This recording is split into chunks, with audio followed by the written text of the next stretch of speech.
Hey, listen for what I'm teaching you in this video. I talk around it because it's very difficult to talk directly about it. And I'll get better and better at doing that.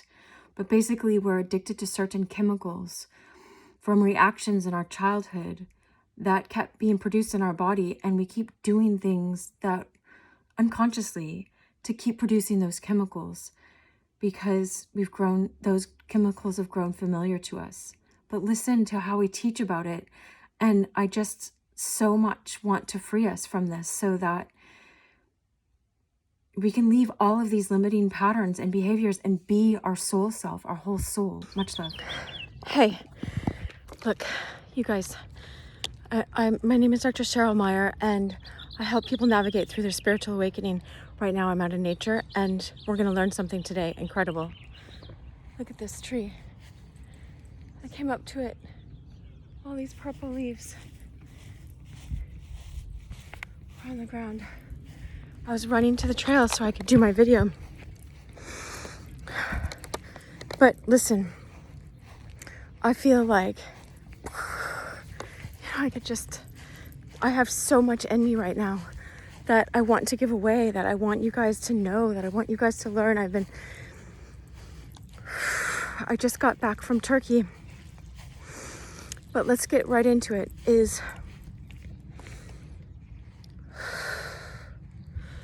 You are a spiritual being here, having a physical experience.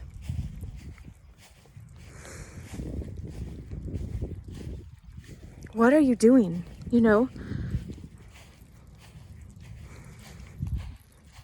Words are cheap.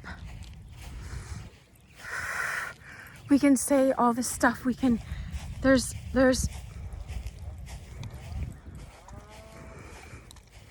I'm like, what are you doing? What was I doing? I don't want to waste my life. I don't want you to waste your life, but that's up to you. I'm here to express and teach and inspire us how to not waste this life that's been given to us.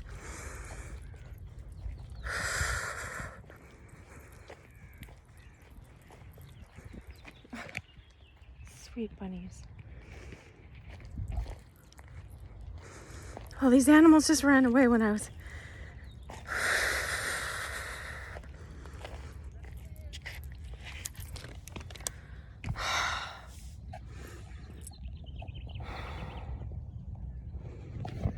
Just ground yourself for a minute. Take the time.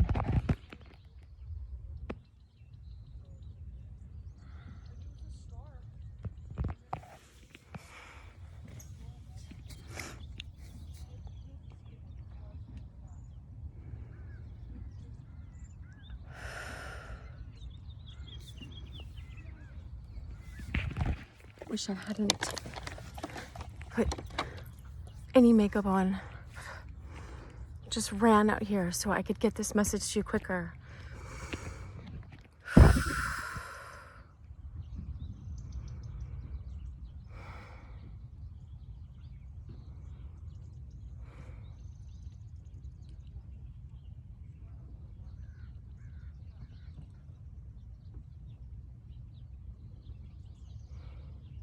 You are consciousness in a body. You have the capacity to do and be amazing things, an amazing being on this earth.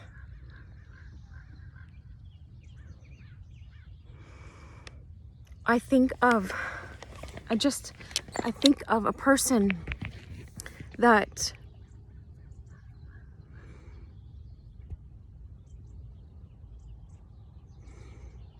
it's like if you had a daughter, and you knew she was this amazing artist, and something happened to her where she was traumatized, and then she went and,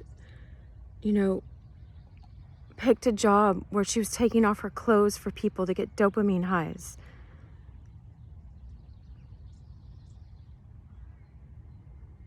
All of that beauty and all of her creativity was so innocent and so beautiful, and then she just threw it away because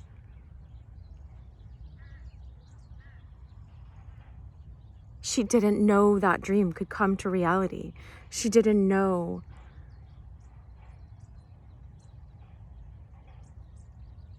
better than to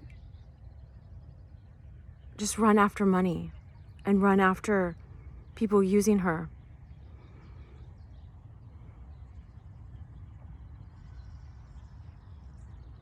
This is your own daughter. This is someone you care about, you know, that you love and you cherish.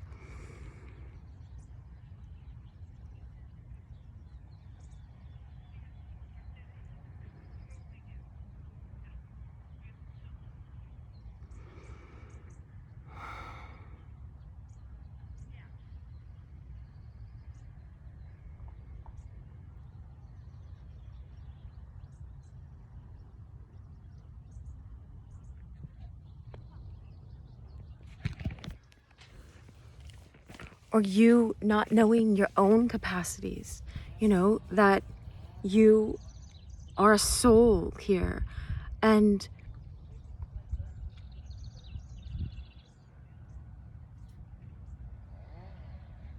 what I was thinking earlier, because look, I slept in this shirt, so I just grabbed it. All right. I didn't want to put it on anymore. Now, this is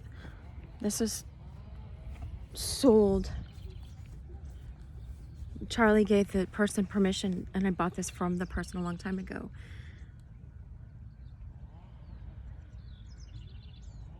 This is Charlie's angel and this girl, you know, and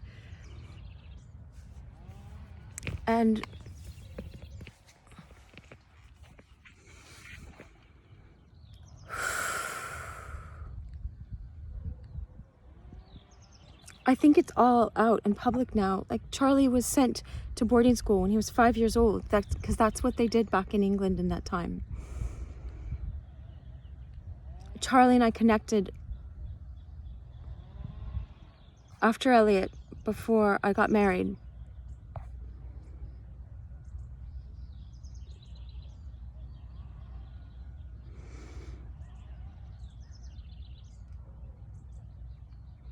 Then my friends sent me this interview, you know, with him, just one paragraph or something. And because I said I used to know him, and it said one thing he regrets, because his book is like a national or whatever worldwide bestseller right now on Amazon and blah blah blah. He's an artist. That pretty much saved my life. I don't know how all of our souls are entwined, but anyway, I can get into that story some other time.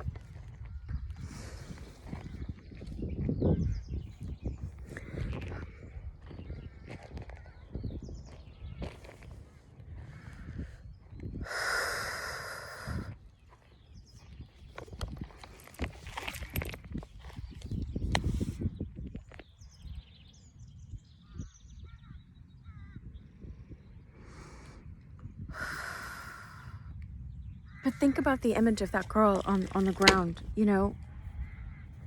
Like, just because someone experienced this in childhood, you know, does that mean that they're not allowed to be in a loving relationship? Does that mean they have to be afraid of love the rest of their lives? That's what I was going to say. What they sent to me was that, you know, someone on, you know, because he's been on all the shows and stuff, asked him, you know, what's your biggest regret? And he said, you know, when he was 25 or something, he loved a girl and he was too afraid to tell her. And that's his biggest regret. I don't know how old he is now.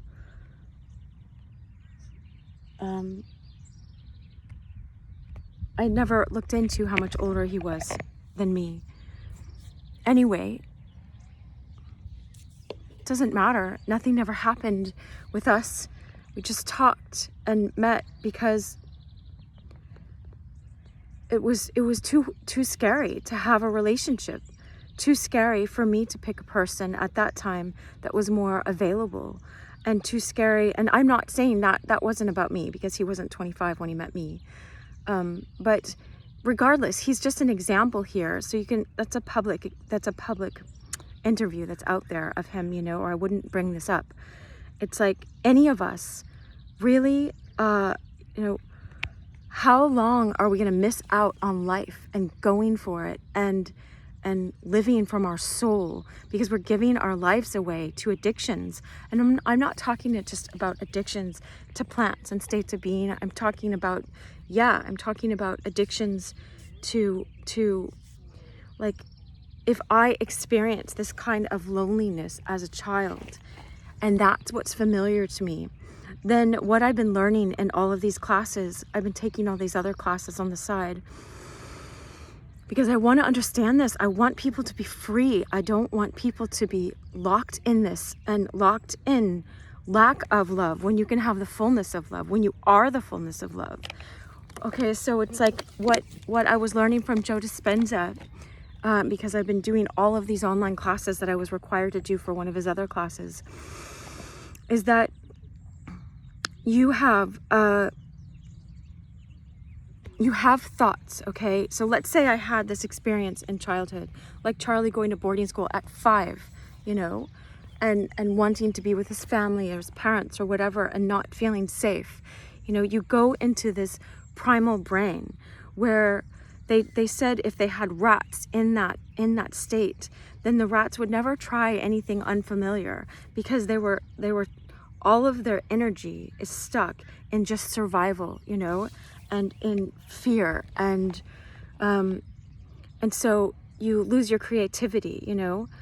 And Charlie didn't. He's still been creative in art, but you any of us, okay, I'm not talking about him now, I'm talking about myself, so because I can always be free with my information, so that you can know yourself, so what Joe Dispenza was describing was that you have certain feelings, let's say in childhood, and they produce certain chemicals in your brain, and so you get addicted to those chemicals, and those chemicals, it's kind of like they make you high now.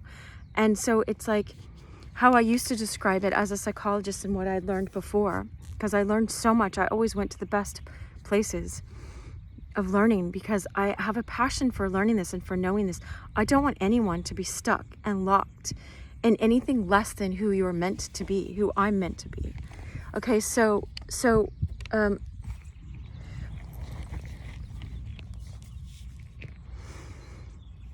if you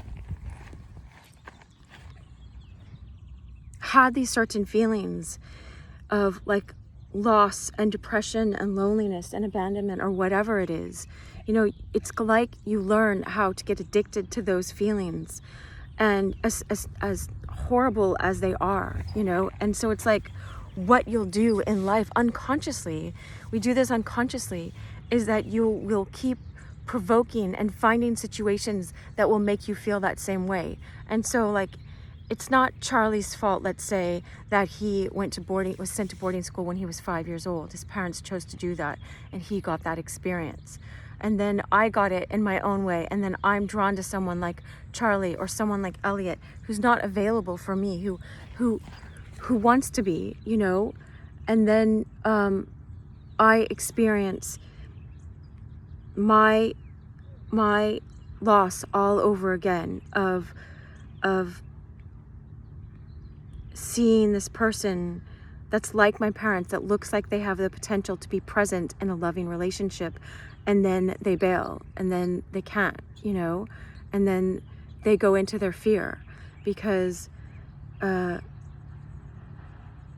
we can be addicted to that.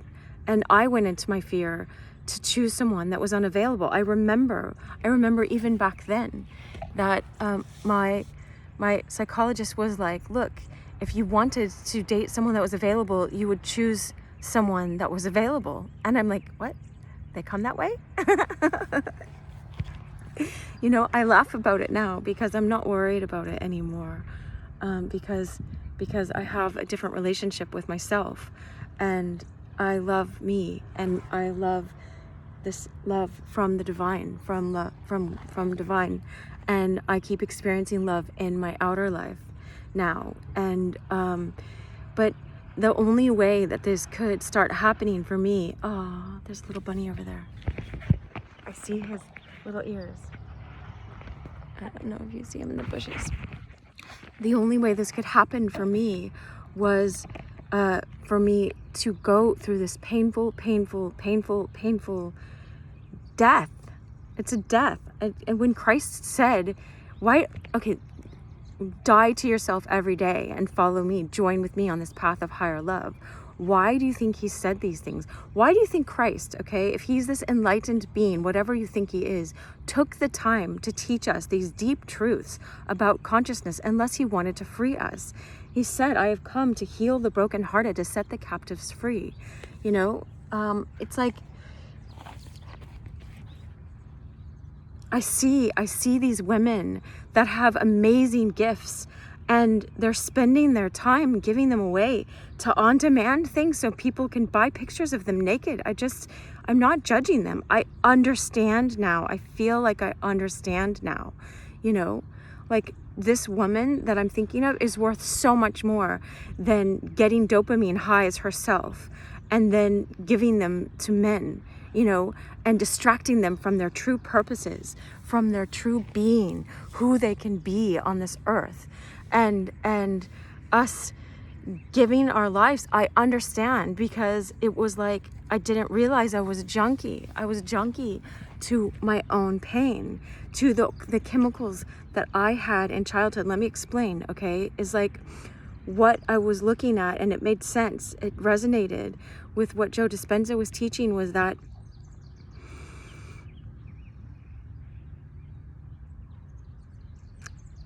it's like,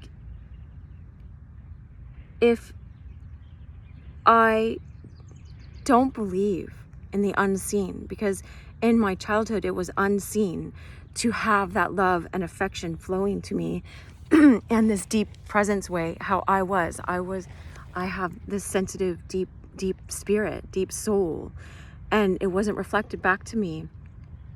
And I'm not a victim. I'm not talking about being a victim anymore. I'm just saying it wasn't. And so if I was addicted to always longing for that and never having, Elliot's song that he got an Oscar nomination for was Miss Misery. It's like, do you miss me? Do you miss misery?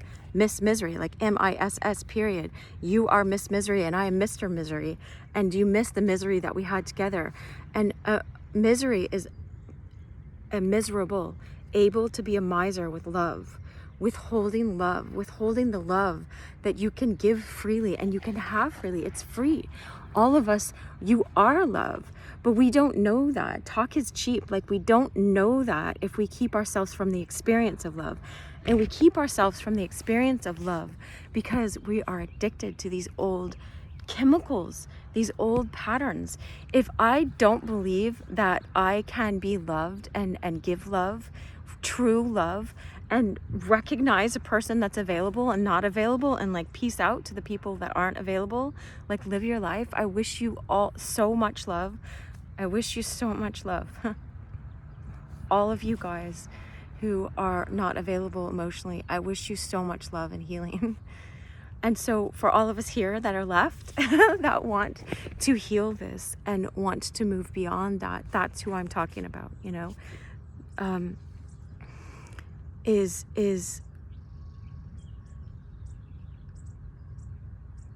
if I didn't get that love in childhood and I wanted it, and so I grew so used to having the desire for it, making videos about it, singing songs about it, and yet never allowing myself to experience it because I don't know that it's real, that I can experience it. And so I sell out for people feeling sorry for myself for me. And I sell out for people, for me thinking of myself as a victim all the time because I think I'm not going to get love. My mind says I'm not going to get love, so let's settle for pity. I'm not going to get real love, so let's stay stuck in these addictions. Let's get chemicals. Let's get dopamine highs. Let's use people and be used by people. Let's be all about ourselves. and survival. When you're in your survival brain, you naturally are self-focused, you're selfish, you're all about yourself. And you're not about giving to other people. You're not about connecting with other people, showing up, being honest with them, communicating, being kind, being patient with others. It's all about me, and how can I secure this feeling inside of me, because I feel insecure and I want to feel secure.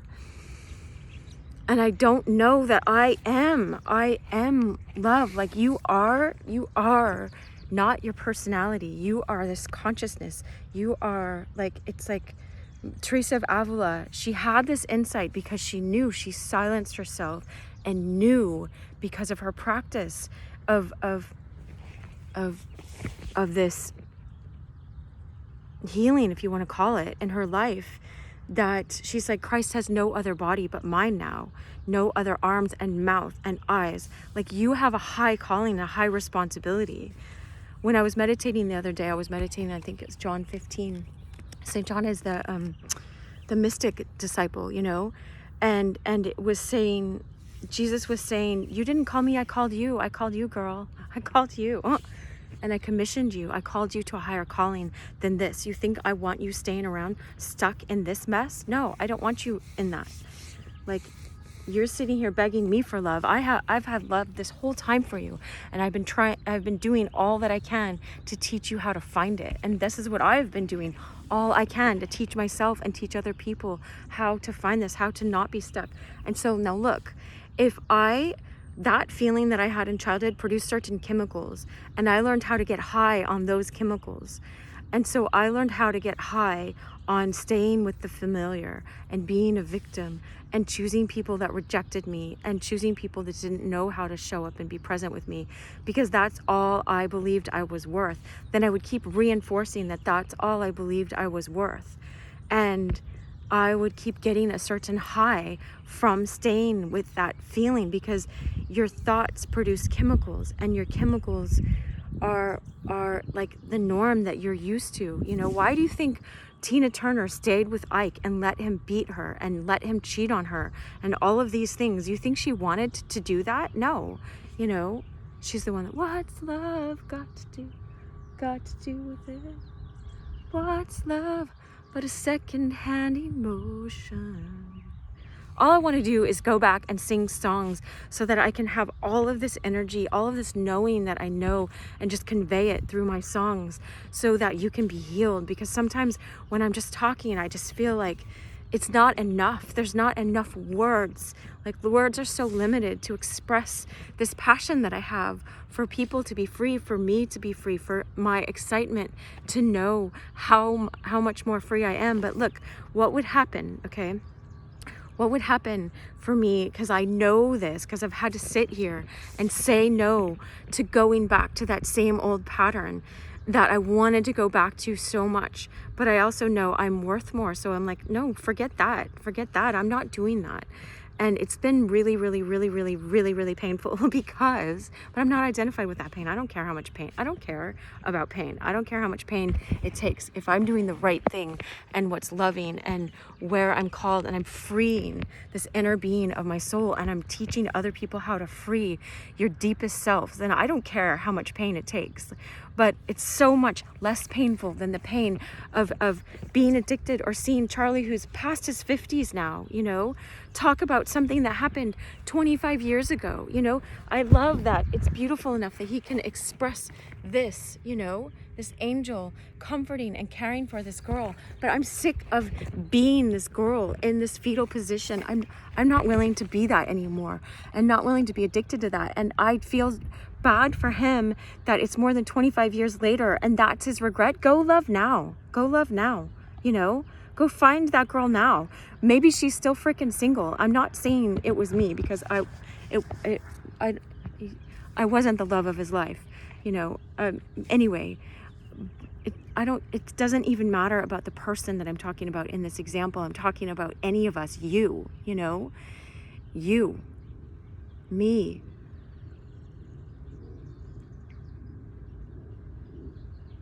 Do I want to spend the rest of my life, you know, feeling sorry for myself that I got ghosted one time, you know, or I got ghosted my whole childhood.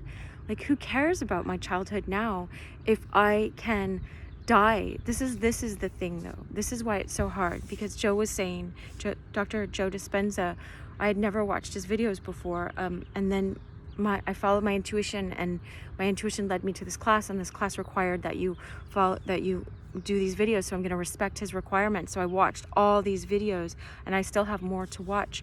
But what he was talking about, and it made sense with all of the grid of all of the learning that I've had so far as a psychologist. So all of my learning is not wasted, you know, all of my education that I've spent so long in, and working with so many people that for the past 20 years plus,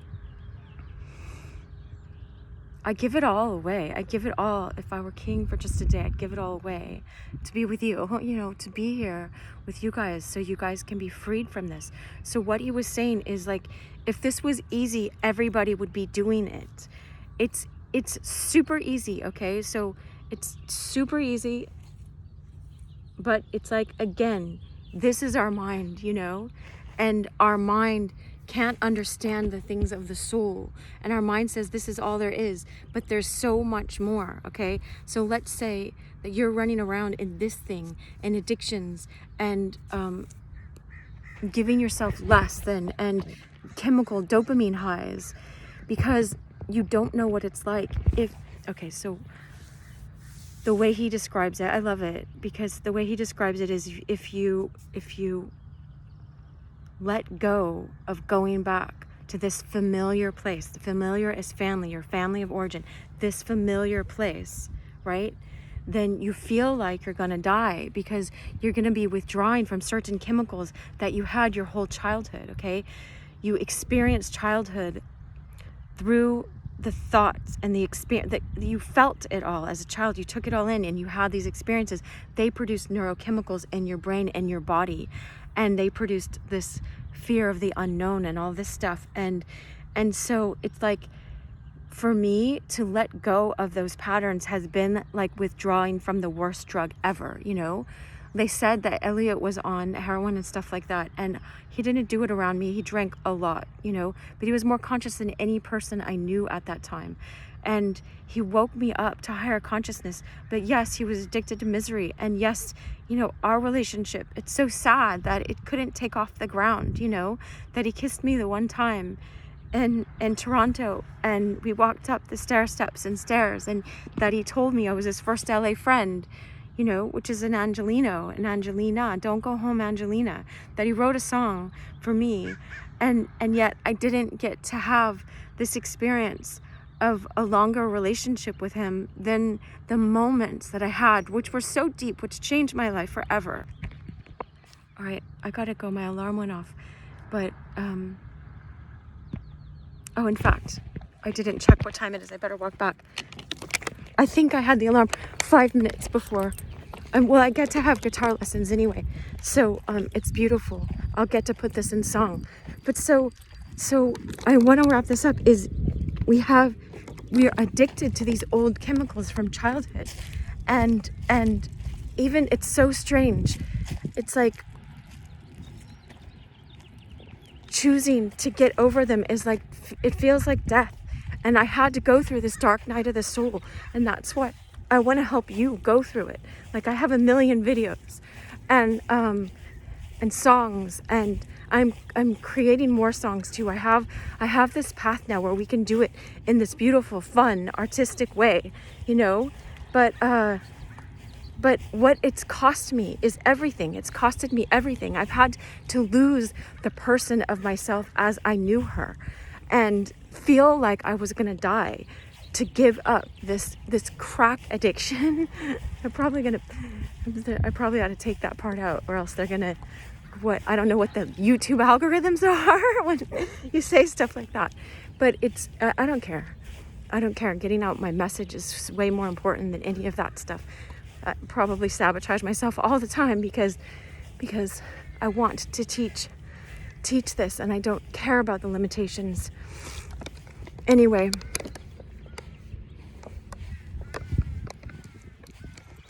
maybe I ought to, so that these messages can get out to you more succinctly and more,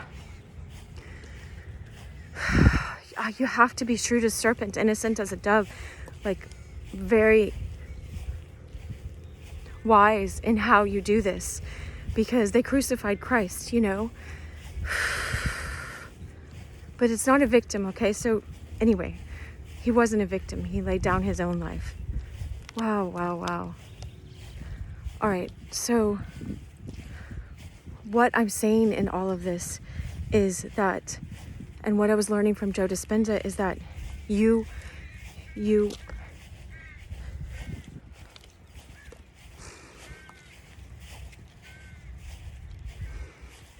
grow used to those chemicals, and you don't realize that you're doing everything you can to keep producing those chemicals, and you've been a slave to those chemicals, and you can have a completely different life. But in order to do that, you have to practice being in a different being state. Understand yourself as the soul self, not as the mind. The mind, it's like Einstein said, you can't solve a problem with the same energy that created the problem. So if I keep going, having this problem in my mind and in my chemicals and trying to solve it by other chemicals and using other people, it doesn't work. And using myself. These women that I was talking about were using themselves. I'm not judging them. That's what I was doing to myself in my own ways by staying in these chemicals, staying in a perpetual state of being rejected in my marriage for the longest time. You know, he didn't realize he was doing that. And if he was doing that, I wasn't available for him as a real person.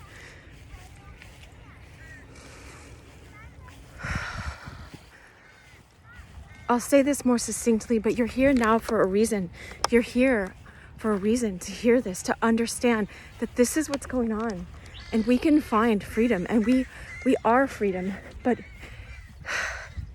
it takes practice being in this state. This is why he was saying it's super easy, but it's just like it was super easy for me to do that, you know, it took doing yoga 6 days a week. You know, I had to let go of doing other things in order to do that in my life. And I had to give up ideas of myself as this weight was coming off. And as I was learning how to be a different person and be okay in a body that wasn't, quote, protected by a big layer of what I had around me that I was holding on to keep people away from me, because I figured they were going to reject me anyway. I was rejecting myself. I didn't know I had all this energy in me. I didn't know you could perpetuate more energy in you. I'm like a ball of energy. All of us are. You know, you're a vibrating consciousness. You are love. We've been taught a lie. Anyway, all right, I gotta go. Much love. We'll talk more, okay? Come back, subscribe, share, like, comment. Be awake on my channel, all right? I love you guys.